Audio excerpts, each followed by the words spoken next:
eat all kinds of different things for breakfast. You do? Well, sure. Sometimes I have a bowl of some crunchy cereal. Hello, I'm Mr. Reddy, President of America, and welcome to the Laidback Gourmet. After taking the month of January off in order to help stamp out the Oompa Loompa infestation, I have returned to take a look at something wacky. A while ago, for SuperFriendsUniverse.com, I wrote an article looking at Avengers cereal. Something I pointed out in it was, when I was a kid, they had a lot of cereals based on pop culture icons, where that's not something you see so much anymore. See, in my day, I had cereals such as Ghostbusters, Gremlins, Star Wars, Teenage Mutant Ninja Turtle cereals with Power Nets, E.T., Nintendo's Dual cereal with both Mario and Zelda cereal pieces inside, Donkey Kong cereal, Pac-Man cereal, there was even Mr. T cereal. Yeah, I know what you people at home are thinking. Come on, Mr. Eddie, obviously that's an internet photoshopped image. There's no way Mr. T had his own cereal. I know Cool, and Cool's teaming up with a good balanced breakfast. Teaming up with Mr. T cereal, it's getting on the team that knows how cool breakfast can be. You get a crispy corn taste with a touch of brown sugar. Teaming up with Mr. T. It's Cool. Yeah, the 80s were a wacky time. See, the thing is, most of those cereals were just hybrids of other popular cereals at the time. Pac-Man, for instance, was basically Kix with Ghost Marshmallows, and Donkey Kong Crispy Barrel cereal, yeah, that was basically Captain Crunch. So why am I taking this stroll down memory lane? Well, it seems like those specialty cereals are making a comeback. Recently in the stores, I've seen Frozen cereal, Star Wars, and the dynamic clash of cereals we're looking at today, Batman vs. Superman cereals. In order to hype up the upcoming blockbuster film, they licensed not just one cereal, but two. Did I really think it's going to help? Alright, quick sidebar. Look, I'm going to be honest here. I'm just not feeling this new Batman vs. Superman movie that's coming out. It just feels like a cobbled together mess from everything I've seen about it. Lex Luthor comes off more like Jimmy Olsen, and everything is still all dark and gritty, like someone smeared mud all over the camera lens, because that's the style of the times, I suppose. But you see, that's fine for Batman, but Superman's always been the bright day to Batman's shadowy night. That's why they're such an interesting pairing, because they're contrasted. Not to mention, there's also a bunch of other characters that are being slated, or at least rumored to be shoved into this movie. I mean, of course you've got Batman and Superman, but then you also got Wonder Woman, Doomsday, Aquaman, Cyborg, The Flash, Detective Chimp, Spider-Man, Papa Smurf, Papa Roach, Papa John, Edlock Holmes. Is that enough? Did you put enough in? It just reminds me of Spider-Man 3, where they tried to shove too much into just one movie. Compare that to a really good Batman and Superman movie. Compare that to the 1997 animated movie Batman and Superman's World's Finest. Two main characters, two strong iconic villains, some fun side characters, and a simple overarching story that encompassed all of them while giving everyone some time in the limelight. What, you don't remember that one? Huh. Perhaps next time on Should I Tune In, we'll take a look. Oh, and just so you know where I'm coming from, I'm not some toxic fanboy gleefully hoping for a flop because that'll show them. I really want this to be a great movie. It's Batman and Superman, for crying out loud. I want this to be the best superhero movie of all time. I just don't think that's going to be the case. I mean, I hope I'm wrong on this one. I really do.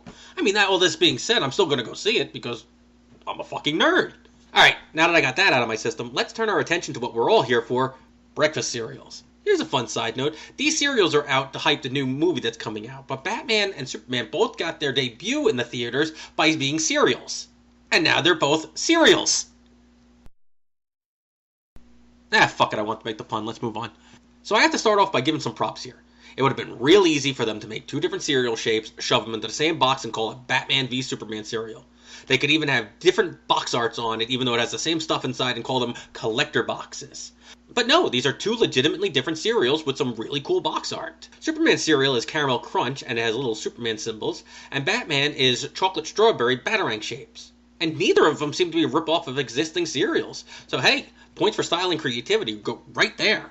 I like the back of the boxes too. Instead of putting a prize in the box, an art form that's long gone unfortunately, they just have trivia on the back. That's the laziest of all prizes, but I guess it's something. Alright, let's start off by trying the Superman cereal. Not bad. Not bad at all. These are pretty good. A bit on the sweet side, but come on, it's kids' cereals. That's not to be unexpected nowadays. There's a mild but pleasant caramel flavor, and overall, these taste pretty good. They seem to have some kind of powder on them, and I'm going to guess that's the caramel flavoring. It works well. I think these would be enjoyable just to snack on right out of the box. Also, you have to give them credit. They really kind of look like the Superman logo. So in the battle of Batman vs. Superman, Superman comes out swinging with a solid 4 out of 5 for taste. Alright, let's see what Batman can do. Much like the Superman cereal, Batman's shape is also pretty good and well defined, and it also has a powdery substance on them. This time, I'm guessing it's chocolate. Alright, let's try it. These taste a little bit sweeter, I think, even though they have the same sugar content. I know, I checked the box. The cereal pieces have a nice strawberry flavor, and it is accompanied by that powder that's on it. That's a darker chocolate than I would have expected. It's not bad, but the chocolate is a little bit too strong and maybe even a little bit too dark. I mean, don't get me wrong, we're not talking about super dark chocolate here, but I'm not used to that in a cereal. And overall, the flavor comes off a little bit odd. Not bad at all, though. I'm going to give this one a 3 out of 5 for taste, but that means Superman wins the battle. Wait! There's an update! After sharing the cereal with everyone, DeFalco Classic made an interesting comment about the Batman cereal. He said exactly what I said, that the chocolate was a bit strong and dark, which kind of fits the whole Dark Knight thing, but he wondered if eating it with milk, you know, like actual breakfast cereal, would that cut the taste of it? Huh. That's an interesting hypothesis. We'll have to investigate. So let's add some milk to my bowl and give them a taste. Huh. I'm surprised, but in this case, milk really does make a big difference to the flavor. The milk kind of dilutes the cereal and wipes some of the powder off, turning the whole milk all chocolatey like it does with those kinds of cereal. And overall, the taste is much better and much smoother now. So much so that, you know what? Now the score is being brought up to a 4. Huh. So the scores are now 4 each. A tie. You know, which is perfect, because that's exactly how the movie's going to turn out. You know the two heroes are going to battle themselves to a standstill because neither one's better than the other. Especially if Batman uses milk as a gadget. Or, you know, some shit like that. I don't know. Maybe Batcow will come in. Come on, Mr. Addy, that picture's clearly a Photoshop. Well, that brings this episode of the Laidback Gourmet to a close. Thank you as always for watching, and thank you to everyone that's subbed already. My numbers have been growing quicker than I thought they would. As always, I appreciate it if you would like, comment, and subscribe, or share this video around. Oh, and there's one more thing. I'm going to be attending MagFest this year, so if you happen to see me there, feel free to give me a hearty hoy glee. I mean, I'm only attending as a guest. They wanted me to run 20 panels this year, but I had heavy drinking to do, so I declined. Or did they want me to install 20 panels into the ceiling? Huh. Well, until next time, I'm Mr. Eddie, President of America.